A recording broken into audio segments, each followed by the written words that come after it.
తాకట్లో ఉన్న మీ బంగారాన్ని విడిపించి ఆ రోజు ఆన్లైన్ రేటుకి కొంటాం. Sharma gold company.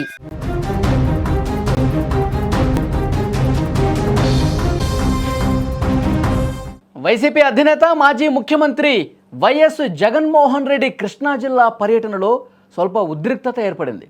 అభిమానులు భారీ సంఖ్యలో రావటం, పర్యటనల ఆంక్షల మధ్య ఆయన కాన్వాయ్ ప్రమాదానికి గురైంది. హైవేపై కాన్వాయ్ వేగంగా వెళుతున్నటువంటి సమయంలో ముందున్న వాహనం అకస్మాత్తుగా బ్రేక్ వేయడంతో వెనకొస్తున్న వాహనాలు ఒకదానికి ఒకటి ఢీ కొట్టుకున్నటువంటి పరిస్థితి.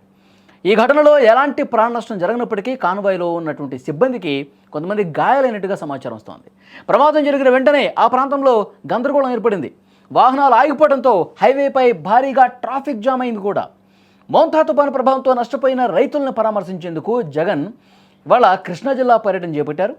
పెనమలూరు, ఉయ్యూరు, పామర్రు, గూడూరు ప్రాంతాల మీదుగా పర్యటిస్తూ తుపాను వల్ల ధాన్యం, పత్తి, మిరప, చెరకు పంటలు తీవ్రంగా దెబ్బతిన్నటువంటి ఆ రైతులు ఎవరైతే ఉన్నారో వాళ్ళని కలుసుకుని వాళ్ళ సమస్యలు తెలుసుకోవాలనుకున్నారు.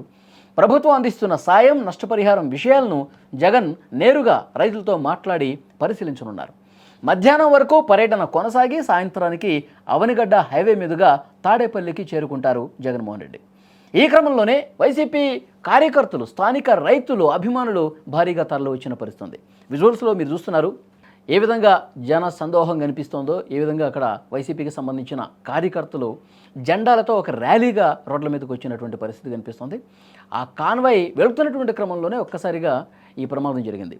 విజయవాడ నుంచి మచిలీపట్నం హైవేపైకి ఎక్కడికక్కడ ఎక్కువగా జనం కనిపిస్తూ ఉన్నారు. జగన్ వాహనాల కాన్వాయ్ హైవేపై ప్రయాణిస్తుండగా అభిమానులు రోడ్డు పక్కన నిలబడి స్వాగతం పలుకుతూ నినాదాలు కూడా చేశారు.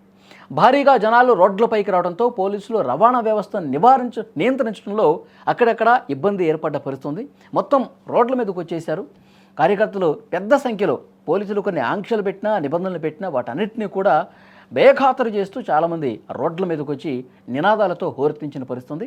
ఈ క్రమంలోనే కాన్వాయ్ ఒక దగ్గర ఆగటంతో వెంటనే ఒకదానికొకటి ఢీకొని అందులో ప్రయాణిస్తున్నటువంటి కాన్వాయ్లోని కొంతమంది సిబ్బందికి కూడా గాయాలైనటువంటి పరిస్థితుంది.